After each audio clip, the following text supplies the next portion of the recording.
Historias de familia, fantasmas, migración, infancia, maternidad, de vida misma. La literatura por escritoras es fundamental en nuestro imaginario como lectores y estudiosos. Esto es, desde Austin, Texas, Hablemos Escritoras. Un lugar que recoge las historias de escritoras contemporáneas y de todos los tiempos. Hoy nos acercamos al universo de Alicia Garza Martínez.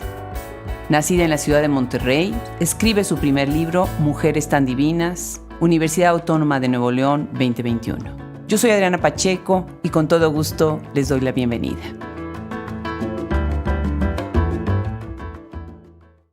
El micrófono de Hablemos Escritoras hoy se va pues aquí cerquita, también en Austin. Nos da muchísimo gusto ahora poder conversar con una paisana que también es adoptada de Austin. Así que bueno, pues qué felicidad tener a Alicia Garza. Alicia, bienvenida a Hablemos Escritoras. Muchísimas gracias y gracias a ti por este espacio. Pues al contrario, qué gusto. Tú eres de Monterrey y estás ya desde hace tiempo en Estados Unidos. Cuéntanos un poco de esa venida a los Estados Unidos. ¿Hace cuánto tiempo que estás acá? Bueno, yo inicialmente vine a Estados Unidos en el 78 porque me fui a estudiar la maestría a Stanford. Y estudié la maestría ahí y al tiempo me casé y me quedé a vivir aquí en Estados Unidos porque mi exmarido trabajaba en la Universidad de Princeton como profesor. Entonces viví en Princeton por muchos años. Estuve casada 14 años y después me fui a Monterrey cuando me divorcié. En el 2010 regresé. Y ahora estás de regreso por acá. Pues qué bueno. Aquí, por las condiciones que estaba mucha violencia, dificultad para encontrar trabajo bien remunerado, además, me vine aquí a Austin y me recibió muy bien la ciudad. Qué bien, pues qué maravilla. Empecemos con una lectura de tu libro, ¿te parece bien? Y ahí sobre eso vamos conversando, ¿te parece? Claro que sí. Es el capítulo 1 que se llama La Niña. Fuimos a la ciudad de Puebla, en el estado mexicano de Puebla, a visitar a la tía Leticia, la menor de las 4 hermanas Martínez, para celebrar el gran día, el 15 años de su hermosa hija Sofía. La fiesta iba a ser tan grande y suntuosa que parecía más como si fuera a ser una boda. Las reuniones de las 4 hermanas Martínez eran siempre todo un suceso por lo disparejo del temperamento de 3 de ellas y por el zafarrancho que siempre armaban en las horas previas a cualquier celebración, ya fuera Navidad, Día de las Madres o un cumpleaños.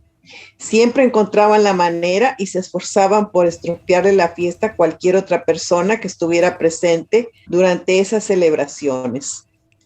Eran 4 las hermanas Martínez. Todas nacieron y crecieron en Monterrey, México, pero solo una de ellas, mi madre, seguía viviendo ahí. Para esa reunión en Puebla, todas las hermanas y sus 3 hijas viajaron de distintas partes de México y de los Estados Unidos. Qué interesante cuántas coincidencias. El libro empieza en Puebla, con un viaje a Puebla. Yo soy de Puebla. Mi marido es de Monterrey.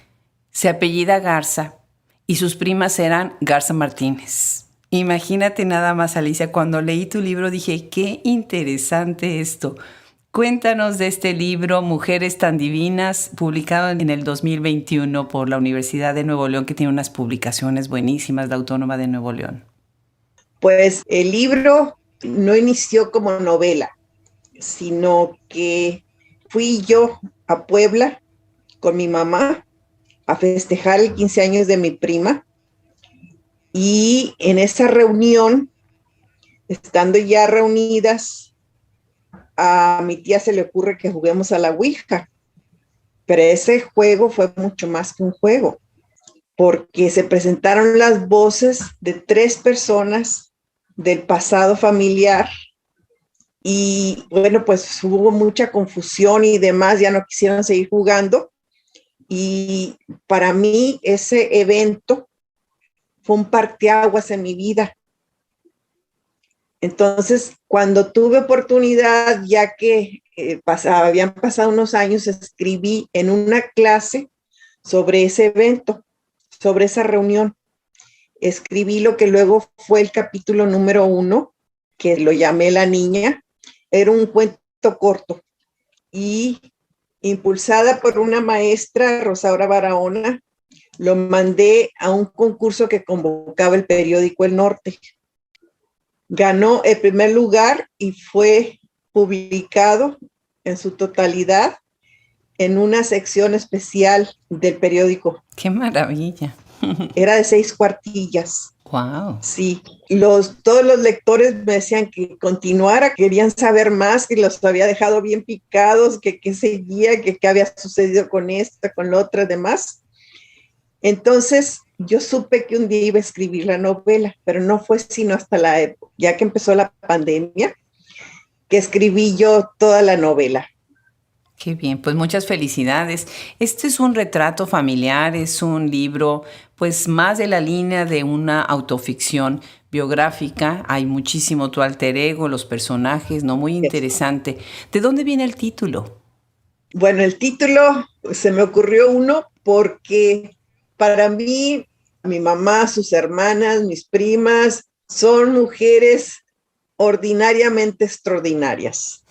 Y por otro motivo es que ellas creían en la divinidad. Siempre estaban rezándole a algún santo. Tenían santos por todos lados en la casa. Traían en sus bolsas estampitas de santos. Tenían un santo para cada cosa que se les podía ofrecer. Una virgen, ¿verdad? Y era parte de su vida. Y el otro motivo es que les gustaba mucho, ellas amaban la música. Entonces cuando se juntaban, cantaban.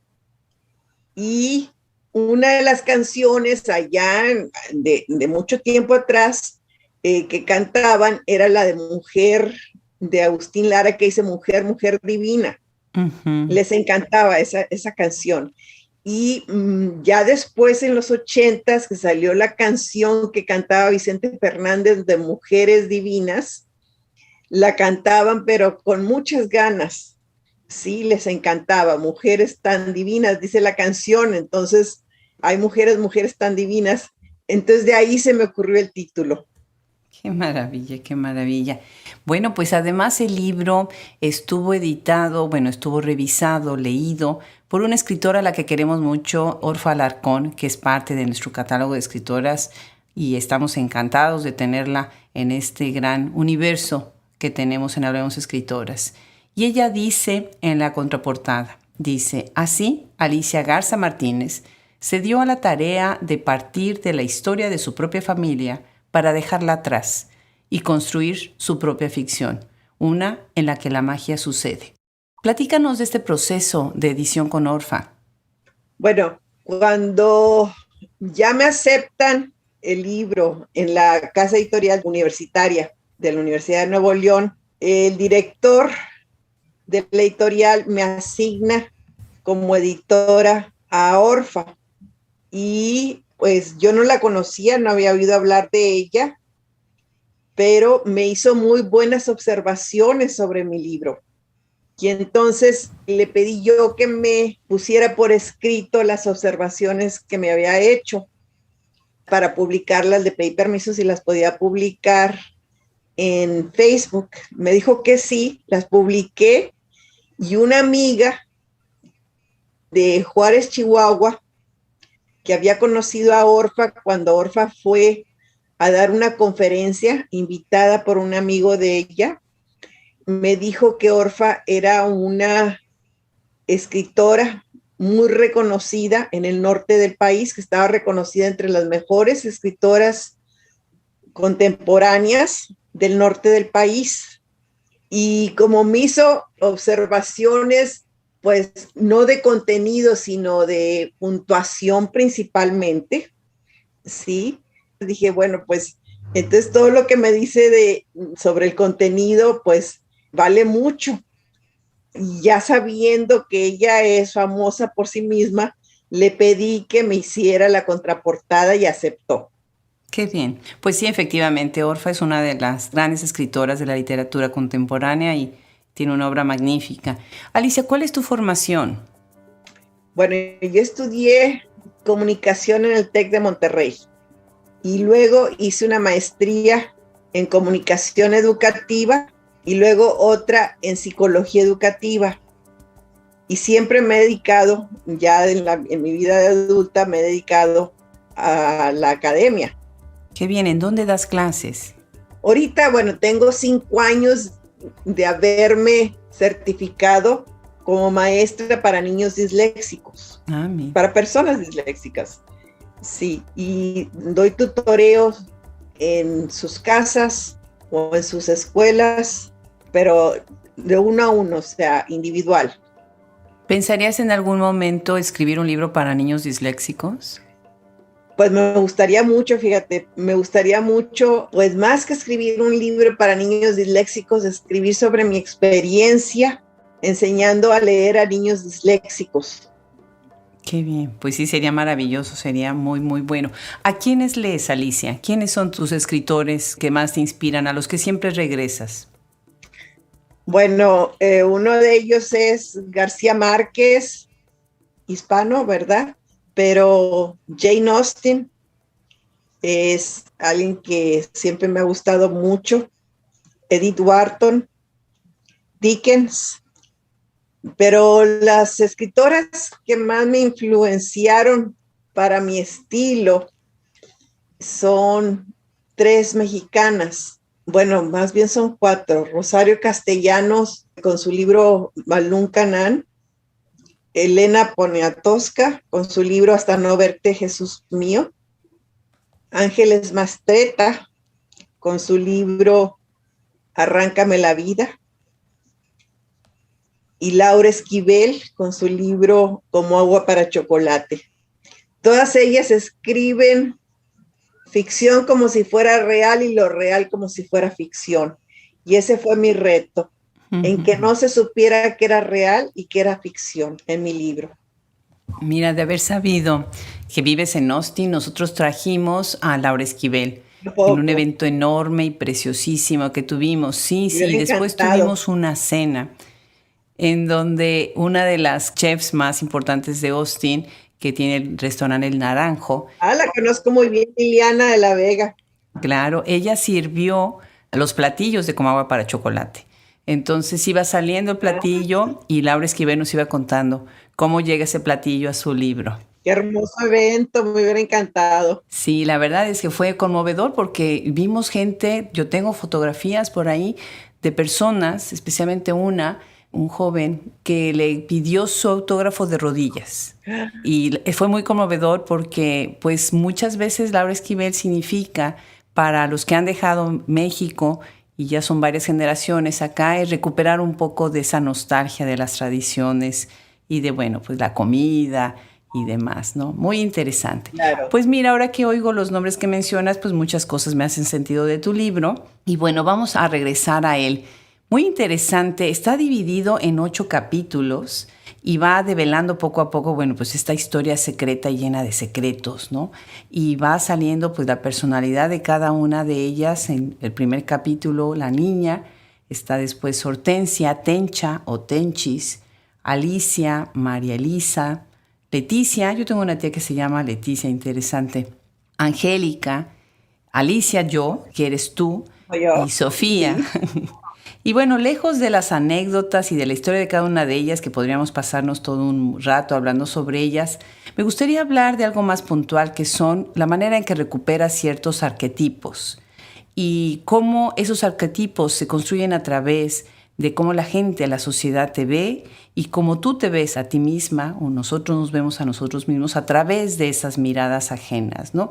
Sí. Entonces utilizas algo que me parece muy interesante, muy al estilo de la épica griega, con estos adjetivos, estas adjetivaciones, en donde le pones a cada nombre un adjetivo. Por ejemplo, Hortensia, el patito feo, Alicia, la oscura, a pesar de que se llama Alicia Clara, sí, que es muy interesante el oxímoron que estás utilizando ahí. Exacto. María Elisa, la diva, Sofía, la divina princesa. Platícanos un poco sobre esta recuperación a través del arquetipo, a la vez que el empezar a desarrollar estos personajes que de alguna manera son tan complicados y conflictivos en su propia vida.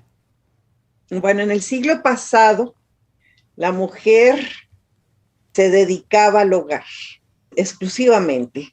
se sometía al hombre, pero como el hombre trabajaba todo el día, no estaba en el hogar, no participaba con ella en las decisiones del hogar. Simplemente la mujer era la matriarca cuando el hombre no estaba, era la reina del hogar, y era muy importante que esa mujer viera porque la familia acatara las normas sociales, las condiciones sociales, ¿no? Para ella era muy importante, pero para empezar, que ella misma escogiera buen marido, y tenía prejuicios de que entre más blanca eras, ibas a conseguir mejor marido. Si no sabías latín, mujer que sabe latín no tiene marido ni buen fin, ¿verdad? Y entonces el color de la piel era muy importante, al menos en el norte del país, la estatura, la posición social. Todos eran atributos importantes para competir por un buen marido y ser aceptadas por la sociedad. Entonces tienes que a Hortensia la discriminaban, pues uno porque no era tan bonita, otro porque era pobre y tuvo que trabajar.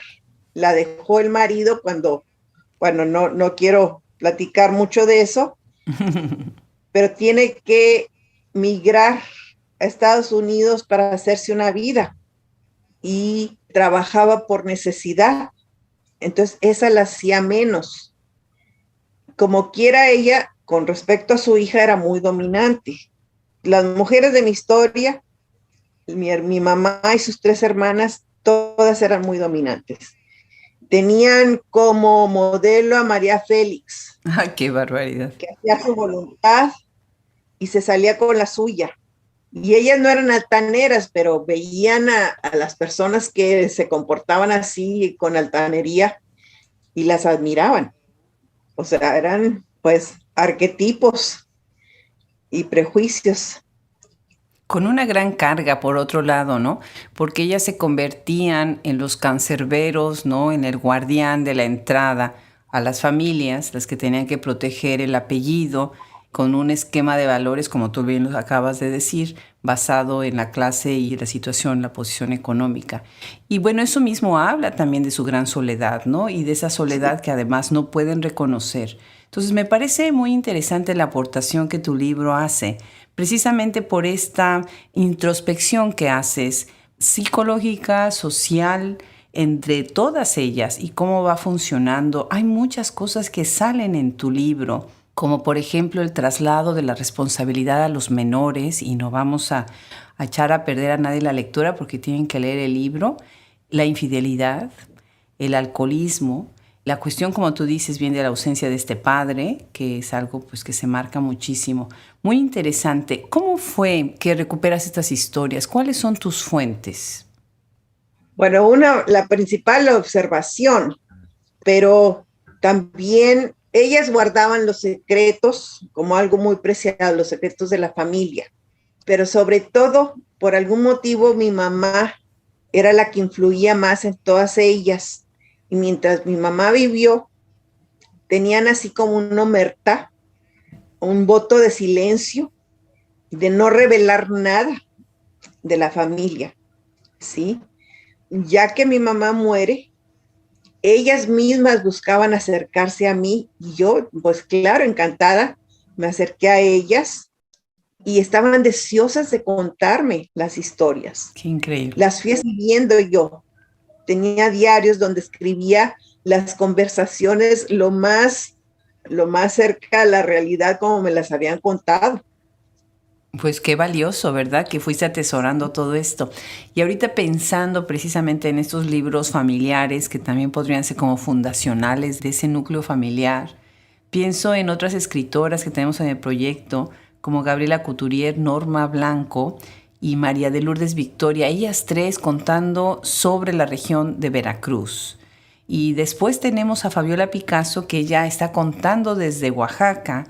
Y bueno, pues tú ahora estás contando desde el norte de México. Me encanta porque dentro de Hablemos Escritoras se abre como un mapa en donde estamos viendo estas tradiciones y sus coincidencias. Cuéntanos, Alicia, ¿qué tan difícil es este reto de escribir una historia desde tu ciudad natal en donde muchos personajes se pueden identificar con ella, ¿no?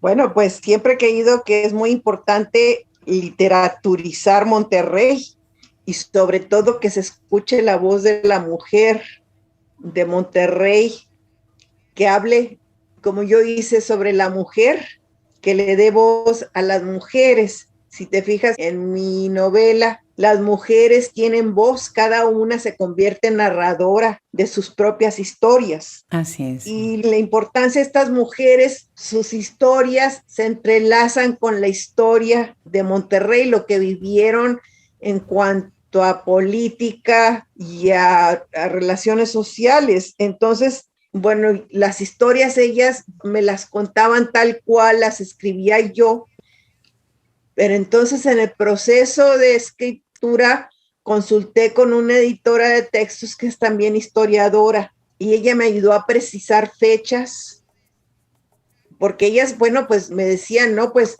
era cuando Felipe Ángeles era gobernador. Vaya, yo ni siquiera sabía, poca gente sabe que el general Felipe Ángeles fue gobernador de Nuevo León, que Nuevo León estuvo ocupado por los villistas. Se sabe que Villa entró a Monterrey, pero no se sabe que ocupó Monterrey y que Felipe Ángeles fue su gobernador, ¿verdad? Y vivieron, por decir, un terremoto en Chihuahua. Y dije, pero ¿cómo si Chihuahua no es zona sísmica? Pues lo chequé con esta persona historiadora y me dijo que sí, me dio la fecha tal cual y las fechas coincidían.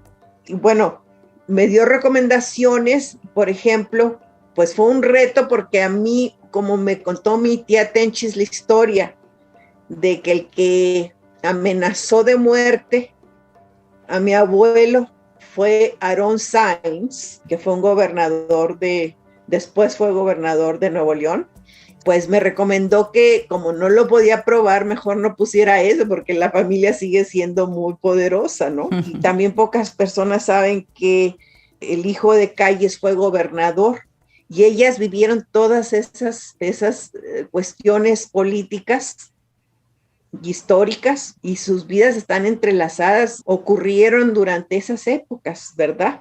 Simplemente mis abuelos se casaron un año antes de que empezara la revolución y vivieron, pues, como relato ahí, un incidente muy severo durante la ocupación de los villistas de Monterrey. Qué interesante, pues sí, siempre se va a entrelazar cuando uno hace un retrato familiar, se va a tener que entrelazar la cuestión también de ubicarlo dentro de la historia y eso pues sirve como documento. Pienso en Francis Calderón de la Barca, que si no fuera por sus libros y diarios, no sabríamos mucho de cómo se vivía en México en la época decimonónica, ¿no? Ándale. Definitivamente. Y regresando a esta idea que acabas ahorita de mencionar acerca de mujeres fuertes dentro de esta sociedad, yo pensaba sobre esta cuestión de la soledad, pero me gustaría que también habláramos un poco de la santería, porque pues eran mujeres fuertes que siempre tenían esta relación Sí. con lo santo, con lo supersticioso, con amuletos, y pienso en que tal vez se crea una relación, un vínculo religión-mujer que ha marcado una diferencia de género en las sociedades y que te pregunto, ¿sientes que prevalece hasta nuestros días?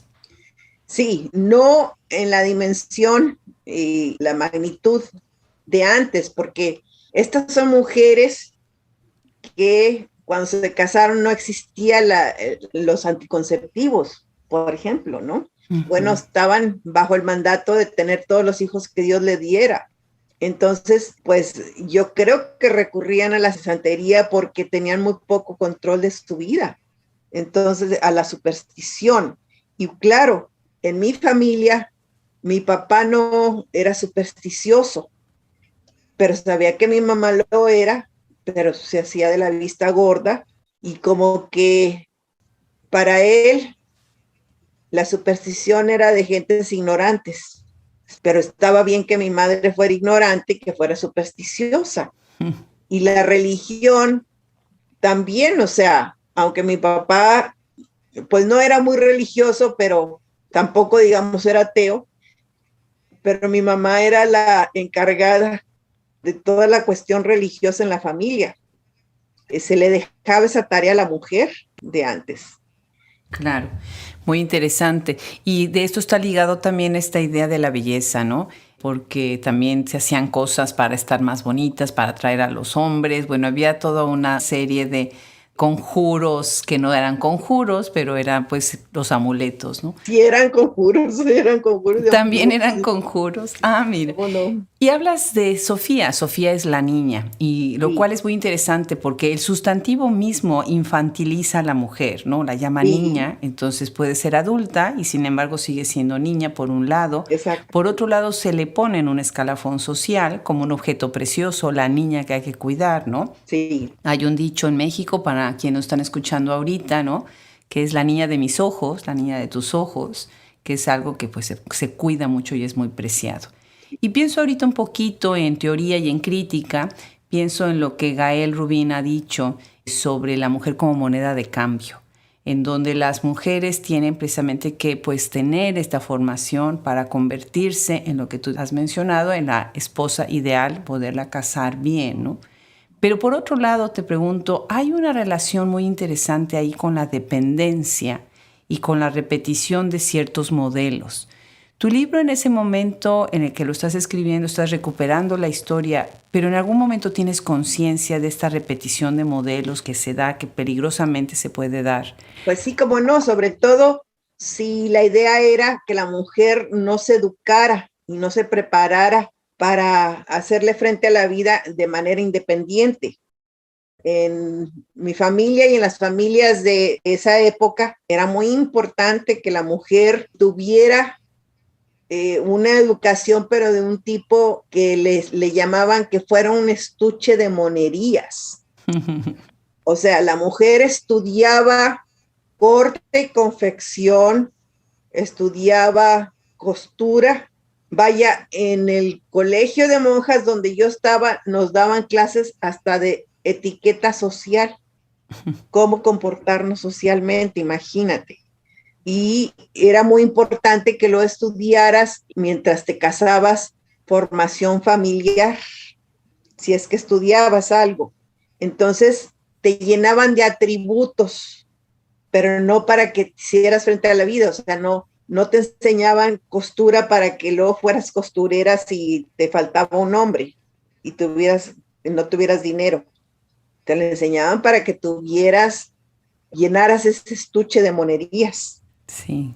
A mí me mandaron estudiar a Canadá, a estudiar inglés, pero porque eso me iba a hacer más valiosa en el mercado para conseguir marido.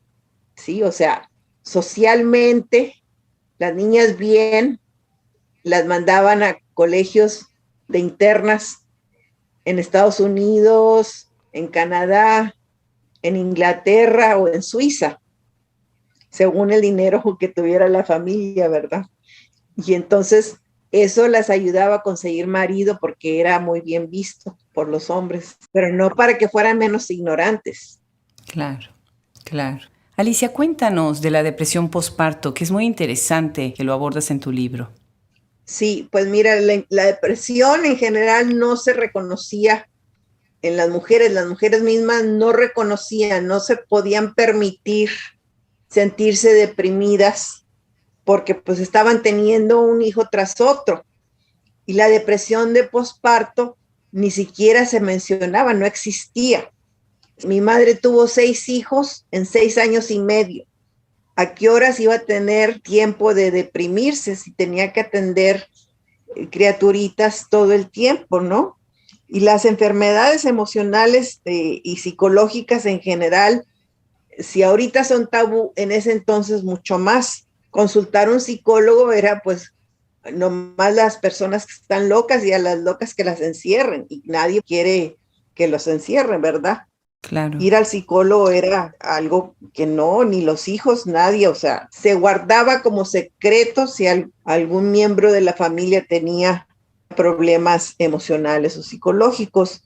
Y desde luego que la violencia en la familia, pues aunque fuera violencia psicológica, Claro. pues no se reconocía, ¿verdad? Las mamás, al menos en mi caso, pues me humillaban en público y como si nada, ¿verdad?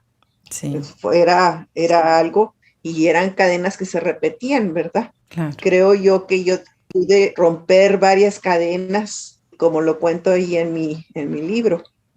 Claro que sí, que es cierto lo que estás diciendo y qué fuerte, ¿no? Qué conmovedor. Llevan una doble censura y una doble carga, la de sufrir la depresión y la de no poderla demostrar y no poderse atender. Lo mismo pasaba con el alcoholismo. Las Sí, mujeres que sí, tienen problemas de dependencia con el alcohol, pues muchas veces no buscan ayuda, ¿no? Precisamente. Y Alicia, entonces, ¿viene algo más de tu producción? ¿Estás escribiendo un nuevo libro? como escritora, sí, estoy por terminar, es un cuento corto, no llega a ser novela, es un cuento corto, sí. Estoy por terminarlo eso, pero también estoy trabajando en algo que escribí hace ya tiempo, es un monólogo para teatro. Qué interesante, pues qué maravilla. Bueno, pues qué gusto haberte tenido en el programa, en el podcast y muchísimas felicidades por este libro, que vengan otros y muchísimas gracias por sumarte a Hablemos Escritoras. Muchísimas gracias a ti por este espacio y por aceptarme para Hablemos Escritora. Al contrario, un abrazo muy grande. Hasta luego.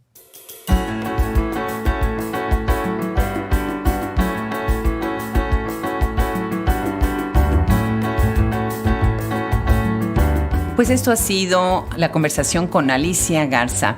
Muchísimas gracias a ella y a todos los que nos escuchan cada semana en nuestro nuevo horario, lunes y jueves. Gracias también por seguirnos en nuestro blog y gracias a nuestro equipo de colaboradores quienes están tras bambalinas y quienes aportan desde podcast, entrevistas, reseñas de libros como Wilfredo Burgos Matos, Gaele Calvez, Juliana Zambrano, Liliana Valenzuela, Alejandra Márquez, Fran Denstedt, Gisela Jefes, Rosemary Salún. Muchas gracias a ellos y a todos ustedes. Yo soy Adriana Pacheco y esto es Hablemos Escritoras. Somos curadores literarios.